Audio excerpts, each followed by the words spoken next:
ስለ እግዚአብሔር ሙሉ ፒክቸር ሊኖረን ያስፈልጋል። መሐሪ ነው፣ አዎ። ይቅር ባይ ነው፣ አዎ። ፈራጅም ነው፣ ዳኛም ነው፣ ይቀጣም። ጴጥሮስን በምናብ ልውሰዳችሁ። ጴጥሮስ በካደ እንደ ወራትም ባልሞላበት ጊዜ ውስጥ ጌታ የእንደገና አምላክ በክብር አቆመው። ቆሞ በሚሰብክበት በዛው ቦታ ላይ 3000 ሰው ዳነ። ምዕራፍ 3 ላይ ሽባውን ሰውዬ ያስነሳ።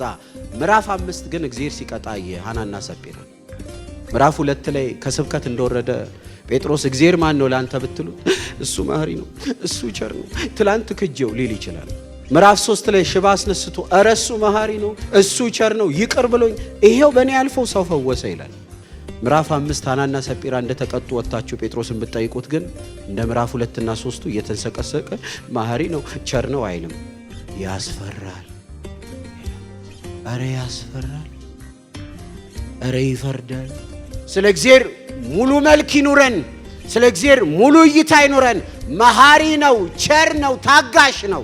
አይዶን ባለፈው ካልኩ አላቅም። ብዙ የተጠራቀመ ምህረት ሲገለበጥ ፍርድ ነው።